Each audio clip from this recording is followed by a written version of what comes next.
Ethics Untangled is brought to you by IDEA, the Ethics Centre at the University of Leeds. To find out more about IDEA, go to ahc.leeds.ac.uk/ethics. Words such as woke, emotional labour and gaslighting get bandied around a lot, especially in online discourse. And as they get bandied around, their meaning can change over time. Of course, changes in the meaning of words are natural, inevitable, and usually harmless. However, Robbie Morgan, back for his record-setting third appearance on Ethics Untangled, thinks we should be worried about these changes in meaning, at least sometimes. This isn't just pedantry.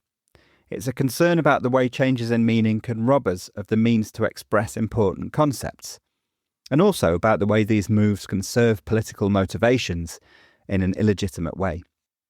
Welcome, Robbie. Thanks, Jim. It's great to be back. So in the first time you were on the podcast, we were talking about sexualization. And then in the second one, we were talking about what is touching through. So what have you got for us this time? So recently I've been thinking about the way that language changes, in particular the way that technical terms and phrases might change their meaning, and also the way in which that can be harmful. So I've been thinking that maybe when precise terminology changes its meaning, that can make it more difficult for us to communicate in a way that is bad for us. Okay, that's really interesting. So we'll talk about this question about when words change their meaning, but we're also going to try and get to grips with ways in which that might harm people, including by making it difficult to communicate with each other. So just to kind of set this up, have you got some examples that you could give us of words that have changed their meaning? Yes, so it's one of these things where language is constantly evolving. And I'm interested in a sort of specific subset of those cases, but there's loads of really fun cases that come up. So to give a couple of examples, meat just used to refer to all food. And then it became much more specific. That's, I guess, where the term sweet meat comes from. That sounds kind of weird, but that's because it just means sweet food. Another one is the term bimbo. So now it's a sexist slur for a young woman, but it used to refer to men.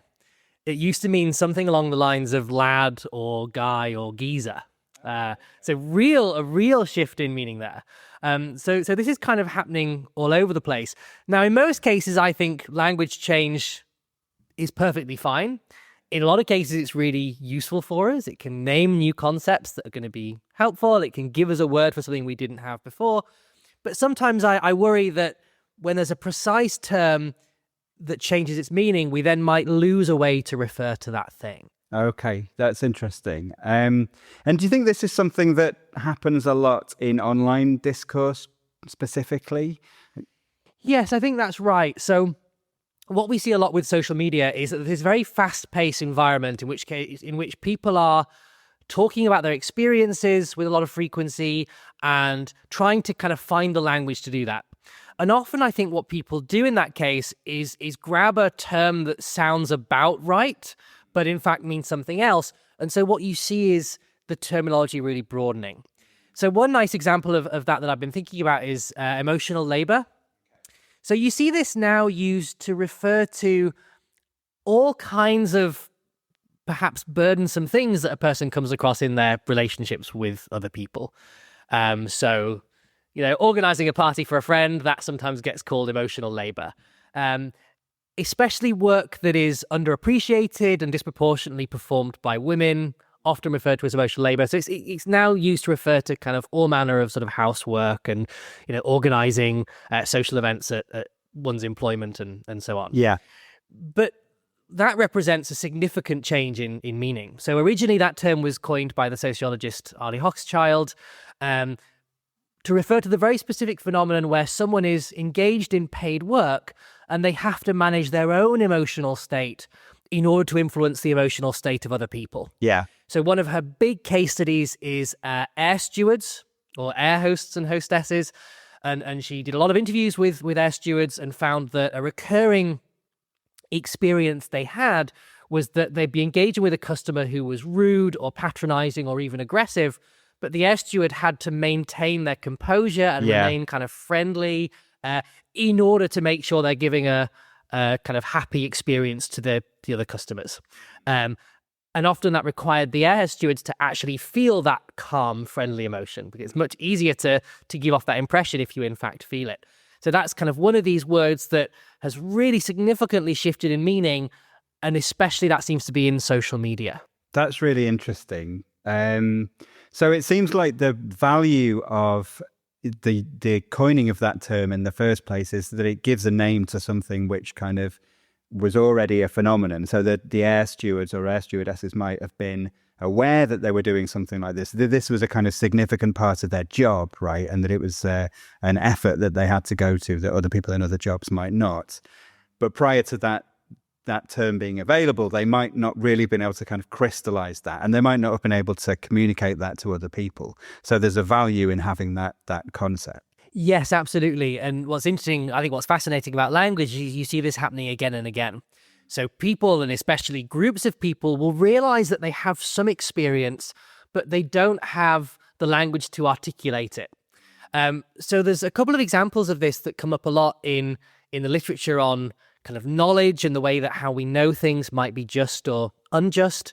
So there's two examples from the philosopher Miranda Fricker, who takes them from Susan Brownmiller's memoir of second wave feminism. So one is sexual harassment. There was no term for sexual harassment until the mid-1970s. And what happened there was really what you're describing. So there were very many women who were involved in various ways in the feminist movement who'd been subject to what we now know as sexual harassment, and knew that there was something going on here, knew that there was a wrong being perpetrated, but didn't have the language to communicate that. And it was essentially through kind of consciousness raising workshops and a very deliberate attempt to come up with the terminology to talk about this, right, that you see that term being coined, and all of a sudden they have a way to communicate about that. And the second that comes up a lot is postpartum or postnatal depression. So Brownmiller talked about the case of Wendy Sanford, who was experiencing what we now know as postnatal or postpartum depression, but she didn't have the words to communicate about that or even to understand it herself. So she blamed herself for what she was going through. Right. And then she describes really beautifully this really kind of poignant moment where she went along to a workshop about women's health, and for the first time in her life, she came across the term postpartum depression and finally had a way of understanding what she was going through. Because not only did she have a word for what she was going through, she had a word that named it as a medical condition. So it gave her a way of thinking, oh, this isn't just something that I'm doing wrong. This is a medical condition, and we can understand it in that way. So what we see again and again is language giving us a way of understanding and communicating about our experiences that's very difficult without that language. And again, I suppose similar to sexual harassment, there's a political element to that, right? Because previously, because of the way that women's experiences might have been kind of downplayed or ignored in medical contexts, prior to postnatal or postpartum depression being available as a concept, you just wouldn't have had access to that idea, and therefore you might have kind of blamed yourself or thought you were being weak or something like that. So actually there's a political element to when those concepts are deployed or not, I suppose. I think that's absolutely right. So in two ways. So one is whether people kind of hear about the concepts and gain access to them, but another is whether these terms exist in the first place. Yeah.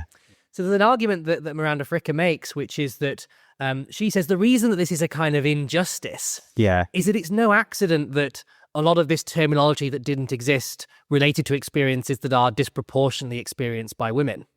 So Fricker's argument is something like, or she suggests that might be because historically women were excluded from those very professions and contexts that have a strong influence over language. For example, journalism, law, politics, and so on. And I wonder if perhaps part of the reason we've seen kind of a proliferation of new terms and also changes to the meaning of existing words is that social media has had an almost democratizing effect. It's not clear that there are certain professions that are disproportionately influencing the way we use language now because, with social media, anyone can be a broadcaster. Anyone can share their view to potentially hundreds of thousands of people. Right, yeah, interesting. That's an interesting dimension of this, yeah. So returning to that example of emotional labor then. So as you said, the original meaning of emotional labor was, it was kind of part of your job. It was when you were employed as something like, working on a bar, or as you say, as a air steward, and you were expected to kind of contribute some emotional work, and there was an emotional cost to you as part of your job. And the new meaning of emotional labor is more in a domestic setting, is that right? So it's more kind of, or in the context of relationships, that there may be a disproportionate expectation on one partner in a relationship, usually a woman, that they will kind of contribute to the emotional work to kind of keeping that relationship going. Or, I think an example which is quite common is, that one person might take on a lot of the kind of maintaining of relationships with other people, right? So just kind of keeping the social calendar going, contacting people, messaging people or whatever, and that the other one might just kind of rely on that person to be doing all that stuff. So what's the harm then in that shift of meaning? Because it seems like while that concept was doing some useful work in the original context, it's also doing something useful in the new context, right? So why should we be worried about that? Yeah, absolutely. So the first thing I think to say is why maybe we should be worried about it. And I argue that the reason is that it will make us less able to communicate and also understand the phenomenon that's going on in the original sense of emotional labor. So we've talked a bit about the ways in which language can help us to communicate about the world, but also to understand our own experiences. And when terms like emotional labor become much more broad, the worry is that, now we don't have a precise term to refer to that original experience. Yeah. And so in terms of why in that particular case it might be harmful, one thing is we can see there's an advantage if people generally understand what emotional labor means in the original sense. That's great for people, particularly working in service industries, that they can just very straightforwardly communicate kind of how they feel. I've had a really rough day. I had to perform a lot of emotional labor. Is a really efficient way of communicating something that otherwise would be trickier. Yeah. And I think more radically, without that specific terminology, what we might see is that people engaged in emotional labor might even struggle to understand that that's a dimension of their work at all. Right. So we can imagine someone who does lots of this, managing their own emotional state in order to ensure they're putting across a certain vibe to customers or service users, and feeling really stressed and drained by that at the end of the day, and coming away from it just thinking, they might think, I'm just not good at this job, it's stressing me out too much. Or equally, maybe that they're not realizing that they are developing a particular skill set, but that is made invisible. Like that managing one's own emotional state under that kind of pressure is really difficult. And I think there's a concern when we don't recognize the skilled labor that is going on in that kind of work. Yeah. But you're right. On the other hand, the broadening of emotional labor is doing something good as well, because it gives us a new term to talk about this other stuff that we want to talk about. Yeah. The fact that particularly in romantic relationships, but also more generally in social circles, a lot of the kind of organizing labor and household labor falls disproportionately on women. Yeah. That's difficult. That's draining. It seems like something is gained. Yes. So there's a question of, kind of how do we balance these things? And I think there's a couple of things we might say. So one is we kind of already have a lot of terminology for this other stuff that it would have been better to use. So, for example, we can talk about the mental load, which generally refers to kind of domestic labor that requires a lot of cognitive energy because it's about organizing things. So if you've got a man and a woman who have children, and the woman finds that it's always falls to her to work out where the children need to be at certain times and sort out childcare and all the rest of it, there's something cognitively or psychologically quite draining about that. And it's great to be able to talk about that, and we kind of have that terminology around the mental load. We might also talk about the gendered division of labor, the way in which tasks get unfairly distributed between men and women. So I suppose one thing I'd say about emotional labor is although the expansion of that term can do some good stuff, we might have been better off keeping to these different precise terms that let us refer much more exactly to specific things. Yeah, I can see that. I was wondering, though, thinking about this example specifically, there might be a specific value actually in using the same term, which is to say that, well, there's a kind of, there has been in the past a broader move within feminist thought to kind of label the work that goes on within the domestic setting as work or as labor, right? Which kind of serves a political end because it kind of marks it out as something which has value. So it's not just that there's the work that's done by, you know, traditionally the man, which counts as work, and then everything else is just, well, it's just what happens in the home. That kind of marking that as being labor kind of sets it on an equal footing, and that serves a useful purpose in kind of feminist reframing of these things. And therefore, actually calling the emotional work that goes on in the domestic setting emotional labor maybe intentionally kind of marks it out as being equivalent to the kind of emotional work that might go on in more of an employment setting, and that actually there might be a specific value in doing that. Yes, I agree.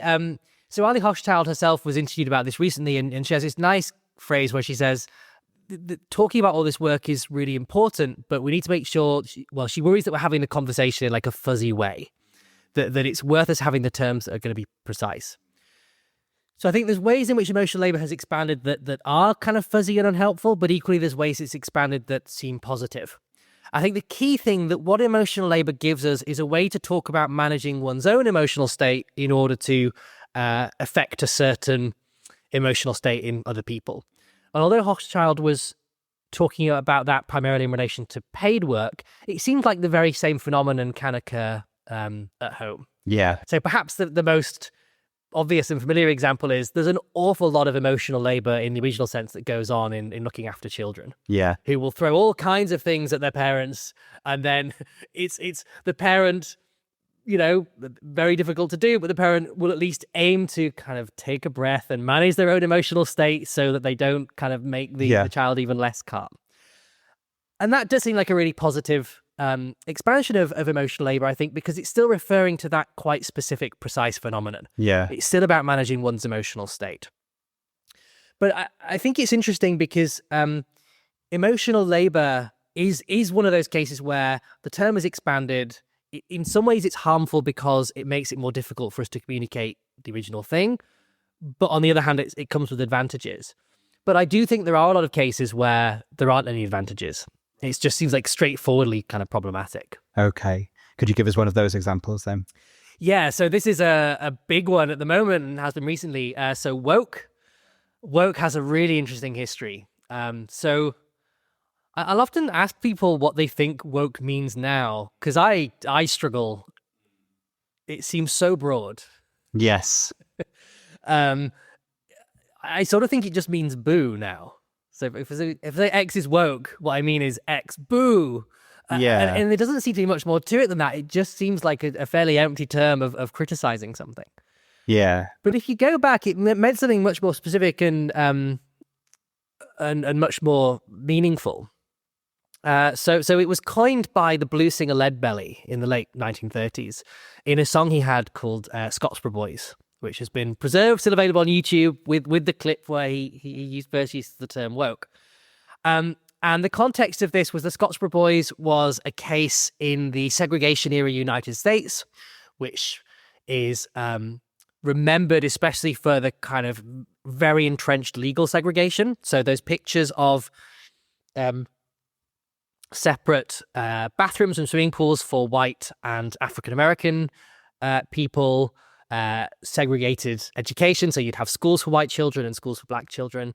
That's kind of what it's really well known for. Yeah. But another aspect of that era in race relations in the United States was that it was just extraordinarily dangerous to be African American. Yeah. And what you'd often get is African American people being accused of a crime, tried, convicted by an all-white jury after a very short trial under very suspicious kind of circumstances, and then often, tragically, they'd be kind of murdered by a racist mob. And that was something that was happening a lot. And the Scottsboro Boys is one of those cases where it's a group of black teenagers who were accused of a crime, and eventually all of them were found not guilty, some of them posthumously. Some of this took a very long time. And yeah, some of them served decades in prison. And it was in relation to that case that Leadbelly said, essentially, to anyone traveling through that area, stay woke. Where what he was doing, as I read it, was giving a warning to fellow African Americans, essentially saying, watch your back, really. Like, this is not a safe place to be African American. Yeah. Just be really aware of that. Be aware of not just of racist injustice, but of the way in which one could be targeted by that at any moment. So it's kind of really kind of precise and powerful tool. And then it kind of entered the popular consciousness or was used by African Americans during the Civil Rights Movement. Yeah. To mean something similar, basically, to mean, awareness of racist injustice and the threat, the very proximate, very real threat of violence that prompted. Okay. Did it become a bit broader than that and become something, equivalent to, like, sometimes people use the term conscious or something like that? So it's kind of not just being aware that there's a threat, but being sort of politically aware. Yes, exactly. And you get this kind of gradual progression in the latter half of the 20th century, I guess, and really reached a pinnacle, I think, in the 2010s, where it sort of came to mean just socially liberal, or a supporter of a range of causes that may or may not have much to do with racial justice. Yeah. And that, I think, was up until still quite recently. I think you look at, for example, writing around the Black Lives Matter protests. So that was 2020. And I think it's still being used in that kind of neutral or even positive way. Okay. Just to mean a supporter of those kinds of causes. And then it really is the latter years, it's just become a negative. Pejorative. Yeah. So that's really interesting, because I can't remember it not being pejorative, actually. So I guess because I'm just not aware of this kind of historical context of it, but as basically any instance of it being used in the kind of online or international discourse, to me, has always just been pejorative. It's been a catch-all title for a set of sort of progressive opinions, but used in a way so as to ridicule those opinions. That's really what woke has always meant in my experience. Yeah, I think it was it was a very short period, I think, where it meant socially liberal in general, and that was being used widely. Yeah. It got co-opted to be a pejorative term quite quickly. Yeah. And I think what's interesting about this case is it seems like one where something has been lost. It seems as though particularly African-American speakers in the 20th century could do something useful with the term stay woke that nobody can do anymore, because it just means something different, and also because the valence has changed. It went from being something positive or neutral to something negative. And if you tried to use stay woke in that older sense, you'd just be misunderstood, or you'd just be kind of failing to do the thing that you're trying to do. But unlike emotional labor, it's not clear that anything of value has been gained here. Yeah. Partly because it's just not clear how useful woke as a word now is at communicating anything. But insofar as it is useful, the term political correctness was already there. Yes. It's not clear there was a need for a new word, because it looks to me as though they're doing basically the same thing. Yeah, that sounds right. I mean, I was going to mention political correctness because, like, I can remember when political correctness was the term that would be used in this kind of context. And I dare say there's a kind of parallel history of political correctness as well. I'm sure, like, at some point, people were using political correctness as a sign of approval, right? That they were saying, it's important to be politically correct. But again, I don't think that lasted very long. And it was pretty soon that it just became a term of ridicule again. And they do seem very, very similar terms. I think, like, the content of them might be a bit different, but that's just because the kind of content of progressive opinion in the 2020s is a lot different from what it was in the 1980s. So, there's going to be a whole lot of stuff around gender, for example, which just wouldn't have been on the radar back then. But yeah, so it's a similar thing where people of a particular political tendency, I suppose, are using it in order to make a certain set of opinions appear ridiculous. So when you say it's not doing anything useful, well, I suppose you might say it's doing something useful to them because it's serving their agenda to do this, right? So I suppose what's kind of different from, well, is it different? In some ways different from the emotional labor cases. It looks like it's a kind of move in a political battle, right? There's two sides in this political battle, and one side has kind of deliberately shifted the meaning of this term in order to kind of gain advantage to some extent in that conflict. Does that sound right to you? Yeah, I think that's right. So it's, saying it doesn't serve a purpose, I think would be a bit strong. But I think we might say it's almost entirely emotive. Yeah. So what I mean by that is, now if someone says a particular policy is woke, yeah, they've told us very little about that policy, except that people of some kind of political persuasion, where it's quite difficult to pin down what that is, maybe small c conservative, maybe right of centre in some sense. Yeah. People of that persuasion are likely to disagree with the policy, but that's about the only thing it tells us. Yeah. It communicates a kind of emotional attitude, but it really doesn't tell us very much about the thing that's being called woke. So that's really interesting. So I was wondering, so if we want to say that there's a specific problem with that move that's been made in the context of the term woke, are we essentially saying that it depends, like the value of the move that's being made depends on the value of the political project that it's serving, right? So that's one way of thinking about it. And then you think, well, if you're broadly on the progressive side, then you're not going to think that that's a valuable move because it's to your disadvantage, right? But I suppose what you're saying is a bit more subtle than that, which is that it's not just that it serves a kind of questionable political project, but it does so in an ethically questionable way, right? Because it takes the place of an actual substantive critique of the thing that you're critiquing, right? So instead of saying this particular ideological move is wrong for these reasons, you just call it woke, and then you don't have to worry about all that because people will just kind of pick up the idea that it's a bit ridiculous and they'll dismiss it, right? Is that right? Yeah, I think that's absolutely right. So there's also, it's partly that involves the key harm that I've been interested in, which is that it prevents people from doing something with a word that they used to be able to. So people can't use woke in the way they could before. It prevents them from doing something useful. And the other thing is, as you say, that the way in which it can be used now seems to be unhelpful or dubious for two reasons. One, we might think that the particular political projects it's serving are negative, although that's going to depend on the view of the person using it. Yeah. But yeah, you're right. The other way in which the way in which it's used is just almost as a way of kind of shouting someone down. Yeah. It's not a move in a kind of reasonable argument that we can have as people who respectfully disagree with each other. And I think those are all factors in working out when changing the language in a way that's going to deprive people of a useful term is going to be legitimate. But another which we've touched on is there another word you could use instead? In the case of woke, it seems like, that there was political correctness was there anyway. In the case of emotional labor, it looks as though terms like mental load, division of gendered labor were also there. So I think that's a factor in when we recognize that the meaning of these precise terms can change, that can cause harms. It's a relevant consideration that we can get all these benefits of developing this new term with existing terms or by developing a new term rather than taking something that's already there. So we've talked about emotional labor, we've talked about woke. What other examples are you interested in? So it's interesting that we've started to talk about how the change in these terms' meaning can interact with political movements, because another one I've been thinking about is libertarianism or libertarian.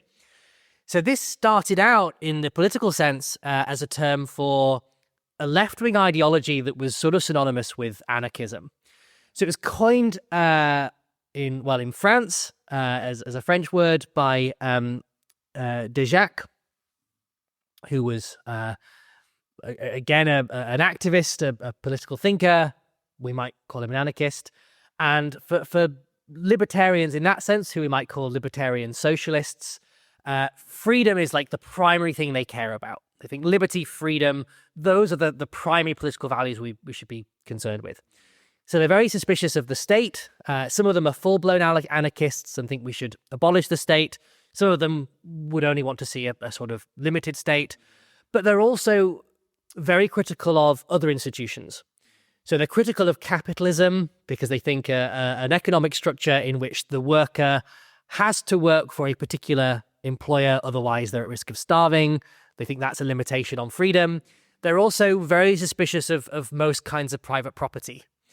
And the idea there is, well, suppose that someone owns a plot of land. What does it mean to own a plot of land? Well, the main thing it means is you can prevent other people from walking on that plot of land. And that is clearly a limitation on the freedom of the people who want to wander on there. So it's this pro-freedom ideology that is sort of against the state, but also against capitalism. And then what you see is its development in English, at least, to mean something quite different. So as I understand it, in other languages, especially Spanish, libertarianism still refers to that kind of original sense, that libertarian socialism. And I think part of that is because libertarian socialism was really successful, for example, in the period of the Spanish Civil War, where libertarian socialists had genuine political power. Right. Were a powerful influence on what was going on in the region at that time. Whereas now what libertarian tends to refer to in English is what we might call right libertarianism. So they also care about freedom. They think that's the main thing. They're also suspicious of the state. They either want no state or a very limited state. But in contrast to libertarian socialists, right libertarians are pro-capitalism and pro what they'd call free markets. They think capitalism is just an employer and a worker voluntarily agreeing to trade money for labor, and any interference with that, something like a minimum wage, interfering with that is a limitation on freedom. Equally, some of them think that taxation is illegitimate. The phrase tax is theft is very much a kind of right libertarian thing because, again, it's the state interfering in the voluntary interactions of other people. Right. So a real change in meaning. What I think is particularly interesting, though, about this case, and the reason that I focus on this case, is that this change in meaning looks much more deliberate.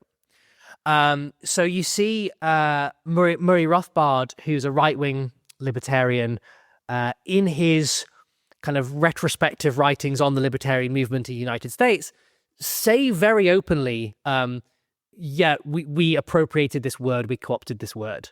So he talks about how right libertarians used to be called classical liberals, and then that liberal came to mean something that was more pro-state and especially pro-welfare state. So then the right libertarians found themselves without a word themselves, and they took libertarian from the libertarian socialists. And he has this kind of really interesting quote where he says, for once we'd won a term from the enemy, he says. That was their term. That was a term for left-wing anarchists, and we'd taken it over. Right. So what's, I think, fascinating about that case is where usually language just kind of gradually evolves and it doesn't look intentional. That looks very intentional. It was a political movement that was deliberately appropriating a word to change its meaning for their own gain. Right. Okay. That's really interesting. So a few things I could pick up on that. I mean, one thing that occurs to me is, well, I think right back at the beginning you said it's kind of synonymous with anarchism. So why can't we just say anarchism? I suppose that would be the word that I would use for the original sort of left libertarian or socialist libertarian.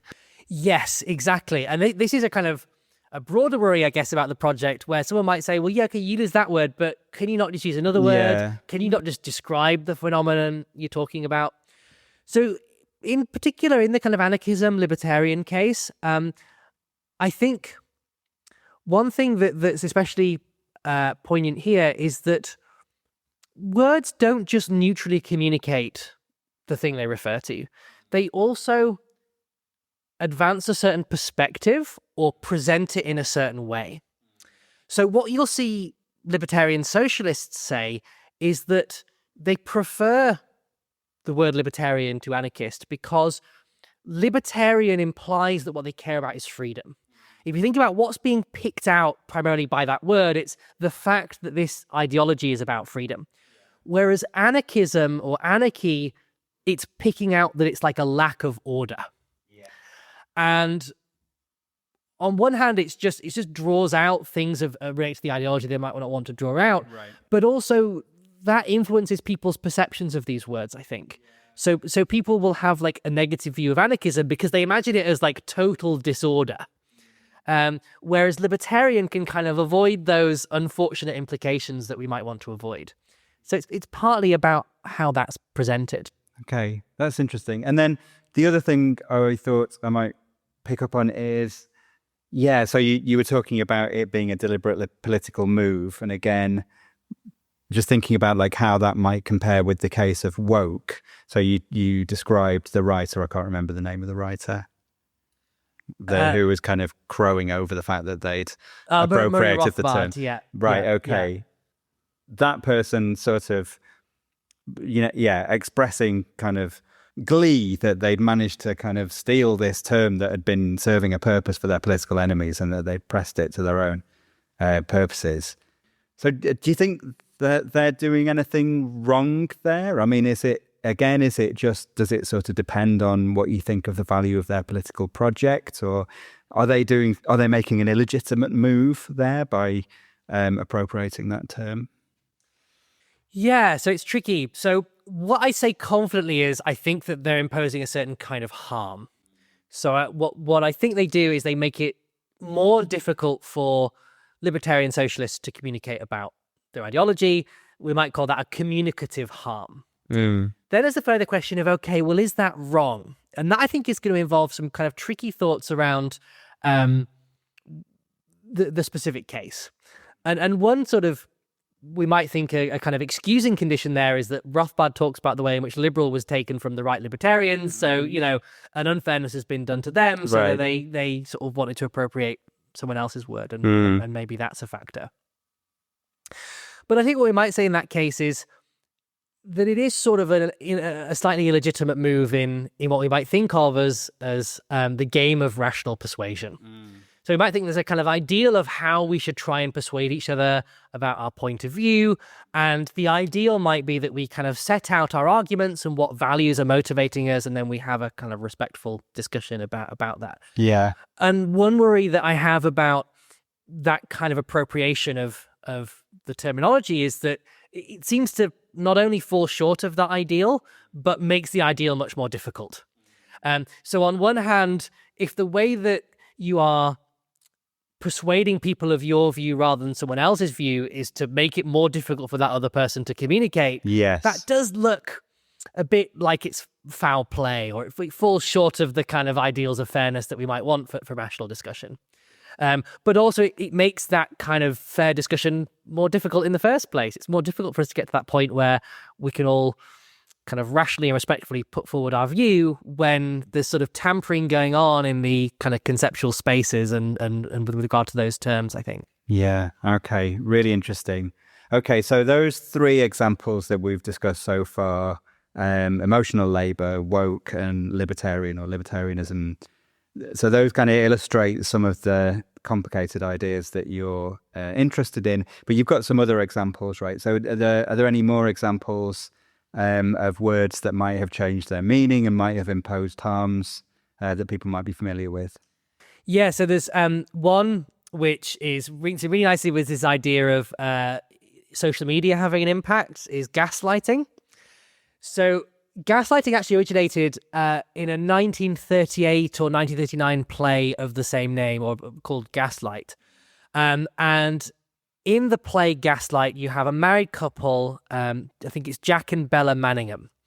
And Bella is set to inherit a lot of wealth and property from her mother.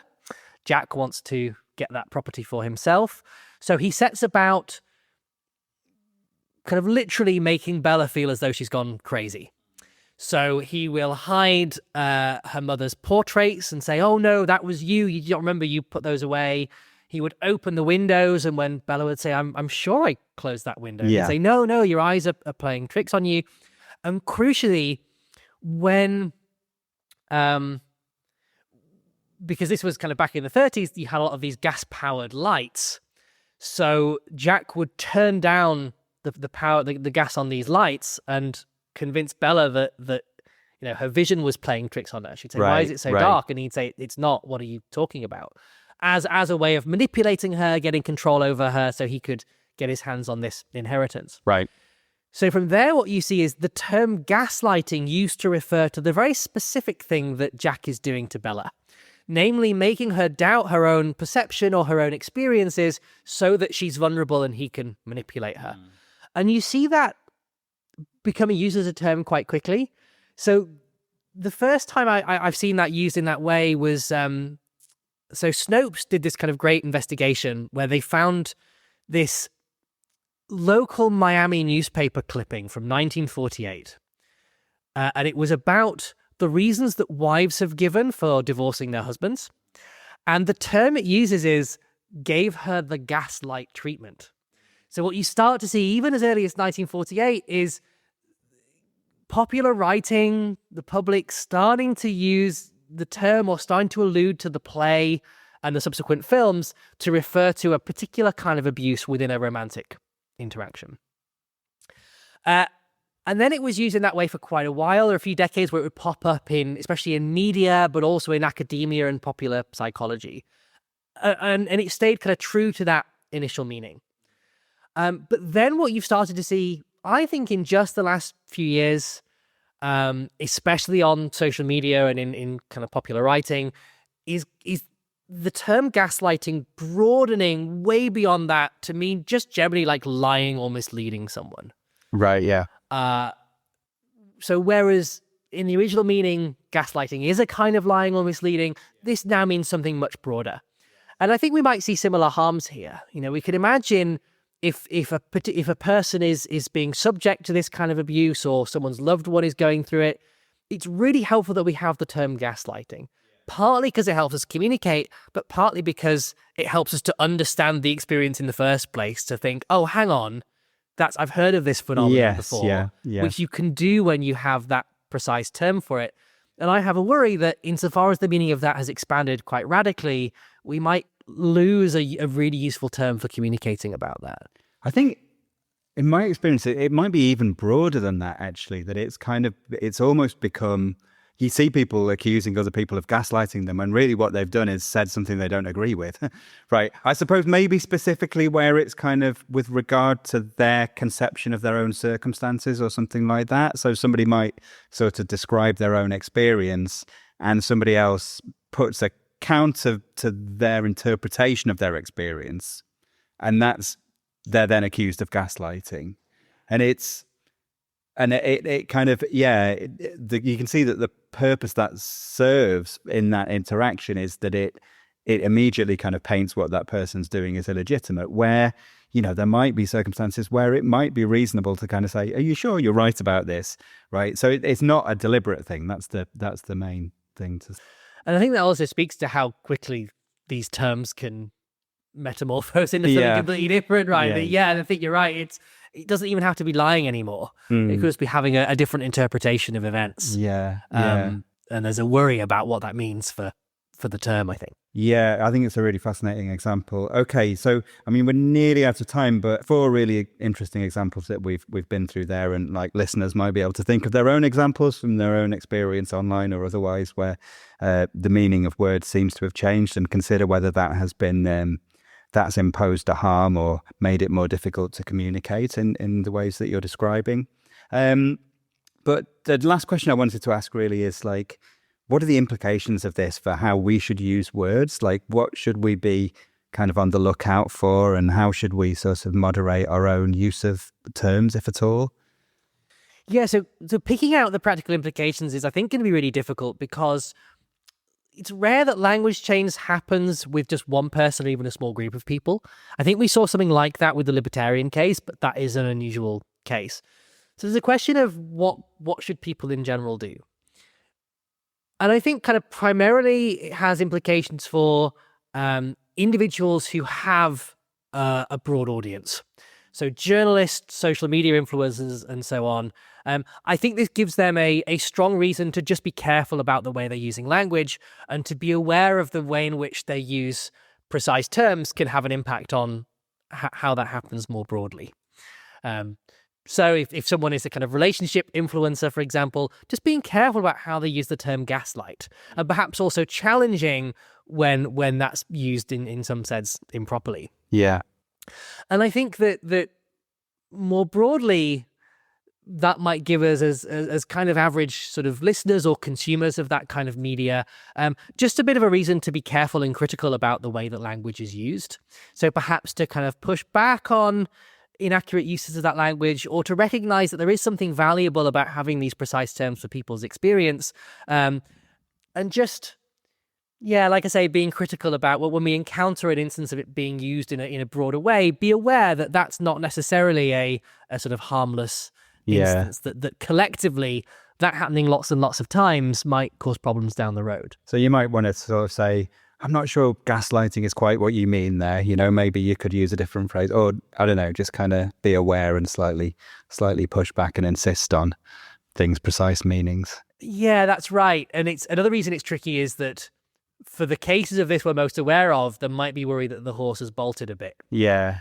So in some ways, it's also about being proactive in thinking, well, yeah, what are the terms that we currently have that maintain their original meaning that are useful in certain ways that we want to kind of protect? Yeah, that's a really good point. Okay, well, that's all we've got time for. So, Robbie Morgan, thanks very much for being on the podcast. Thanks very much, Jim.